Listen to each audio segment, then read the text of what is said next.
خلافت کی ذمہ داریاں آئی ہیں تو وہ عمر کس طرح سے اس کو نبھاتے ہیں، یہ ایک الگ دل آویز داستان۔ احساس ذمہ داری کیا ہے کہ اگر نیل کے کنارے ایک بکری بھی مر جاتی ہے پیاس سے تو عمر سے اس کا بھی حساب ہوگا۔ راتوں کی تنہائیوں میں اٹھ اٹھ کے عمر پہرا دے رہے ہوتے ہیں۔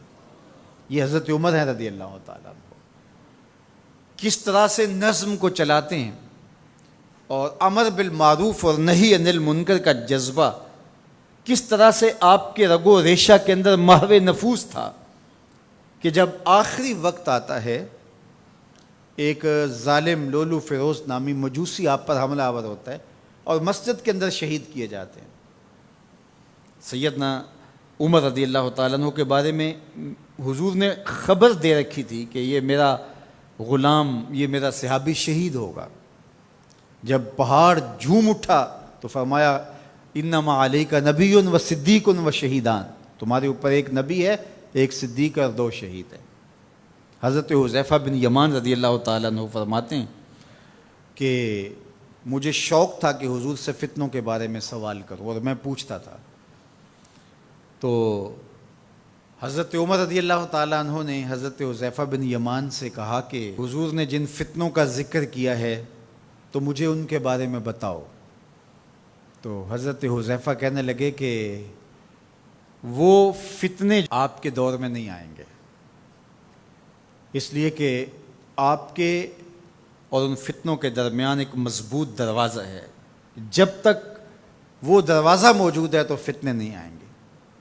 تو حضرت عمر نے کہا کہ وہ دروازہ کھولا جائے گا یا توڑا جائے گا؟ تو حضرت حذیفہ بولے توڑا جائے گا۔ تو اس سے مراد حضرت سیدنا عمر رضی اللہ تعالی عنہ کی شہادت تھی۔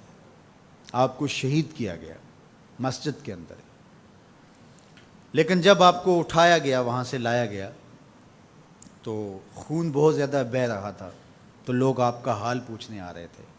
تو ایک انصاری جوان آئے اور انہوں نے آپ کا حال پوچھا، تو ان کی شلوار ٹخنوں سے نیچے لٹک رہی تھی، اور حضرت عمر رضی اللہ تعالیٰ عنہ کی نظر پڑی تو آپ نے اس نوجوان سے کہا کہ میرا حال تو ٹھیک ہے، تیرا حال ٹھیک نہیں ہے، چونکہ اس سے تیرے کپڑے بھی خراب ہوں گے، اور جو ہے وہ جو حضور نے طریقہ سنت ہمیں دیا ہے اس سے یہ ہٹ کر انداز ہے جو تم نے اختیار کیا ہے۔ تو اس لمحے بھی عمل تبلیغ کو ترک نہیں کیا۔ تو حضرت صدیق اکبر اور حضرت عمر کا مقدر کہ ان کی تربتیں جنت کے ٹکڑے میں ہیں، فرمایا میری قبر اور میرے منبر کے درمیان جو جگہ ہے یہ جنت کا باغ ہے۔ تو عمر جنت میں تشریف فرما ہیں، ابو بکر جنت میں تشریف فرما ہیں، اور جہاں حضور ہیں وہ جگہ جنت نہیں ہے؟ اللہ اکبر، وہ باغ جنت ہے۔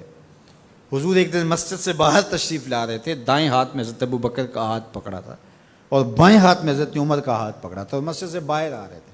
کوئی شخص مسجد میں داخل ہوا تو اس نے دیکھا تو اس کے چہرے پہ خوشی آئی، تو حضور نے مزید اس کی خوشی کو بڑھانے کے لیے فرمایا ہا قاذا نبعث یوم القیامہ، قیامت کے دن جب ہم قبروں سے اٹھیں گے تو ایسے ہی اٹھیں گے، میرے دائیں ہاتھ میں ابو بکر کا ہاتھ ہوگا، بائیں ہاتھ میں عمر کا ہاتھ ہوگا۔ جے شک ہووی تے چل مدینے، جے شک ہووی تے چل مدینے، آ ویخ لے جوڑ مزاراں دا، بن یار نبی دیاں یاراں دا۔ وآخر دعوانا